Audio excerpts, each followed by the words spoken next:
আজকের ভিডিওতে আমি আপনাদেরকে উন্নত দেশের রাজমিস্ত্রিদের ক্রিয়েটিভ কাজ দেখাবো, যেগুলো দেখলে আপনারা খুবই অবাক হবেন। ভিডিওটা পুরোপুরি দেখতে থাকুন।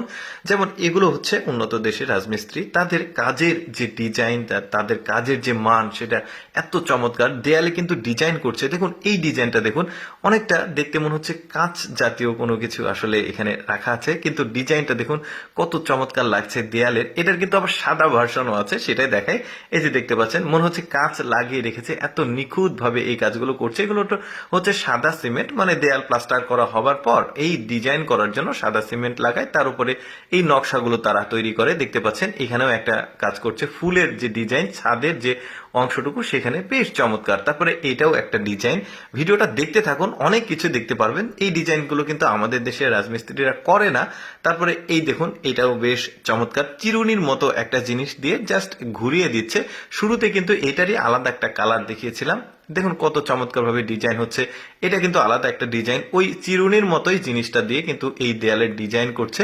এগুলো এটা যেমন, এটা শুধুমাত্র সিমেন্ট দিয়ে তৈরি করছে, সিমেন্ট বালি। আর আগের যেগুলো দেখিয়েছি ওইগুলো সিমেন্ট বালি, সিমেন্টের পরিমাণ বেশি থাকে, সাদা ধরনের সিমেন্ট পাওয়া যায় উন্নত দেশগুলোতে।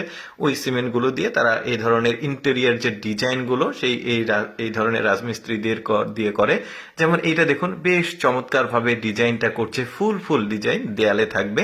তারপরে আরেকটা দেখাই, দেখুন দেয়ালের কিছু ডিজাইন জাস্ট ব্রাশ দিয়ে চাপ দিয়ে সাদা সিমেন্টে, দেখুন কত চমৎকার। পুরো বাড়িটাই কিন্তু এই ধরনের ডিজাইন সে করেছে রাজমিস্ত্রিটা, বেশ চমৎকার। এই ধরনের ডিজাইন কিন্তু আরেকটু মানে আলাদা পদ্ধতিতে করা যায়, যেমন এই যে ব্রাশের মতো, চাকার মতো, এটা জাস্ট চাপ দিয়ে ঠেলা দিলেই হয়।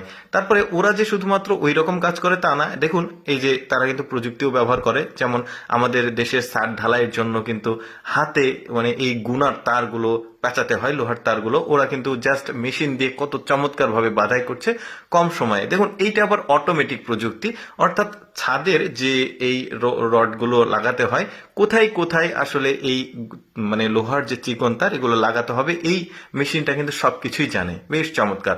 তারপরে দেখুন এটা একটা বাড়ি, তো বাড়ির ভেতরে এমন ভাবে টেলিভিশনের যে জায়গা সেটা করেছে, একদম মানে মুভ করছে, মাল্টি ফাংশনাল, মানে ওই ঘর থেকে দেখতে পাবে, এই ঘর থেকেও দেখতে পাবে, বেশ চমৎকার। তারপরে এটাকে ফোল্ডিং করে এক জায়গাতে রেখে দেওয়া যাবে, কি বুদ্ধি চিন্তা করে দেখুন। তারপরে এই রাজমিস্ত্রিটা দেখুন, সিঁড়িগুলো ওরা কিন্তু অটোমেটিক ভাবে আলাদা ভাবে তৈরি করে, যেগুলো আমাদের দেশে সিঁড়ি কিন্তু বিল্ডিং করার সময় সাথে সাথেই তৈরি করে, আর এরা কিন্তু আলাদাভাবে সিঁড়িটা তৈরি করেছে। এতগুলো কাজের মধ্যে আমার কাছে এইটাই বেস্ট লেগেছে। দর্শক, আমি সবসময় চেষ্টা করি আপনাদের সামনে অদেখা এক্সেপশনাল ভিডিওগুলো উপস্থাপন করতে। এইরকম ভিডিও প্রতিদিন দেখতে আমাদের লেটস গো ফেসবুক পেজটি ফলো রাখতে পারেন। আজকের এই রাজমিস্ত্রির ভিডিওটা কেমন লাগলো কমেন্ট করে জানাবেন।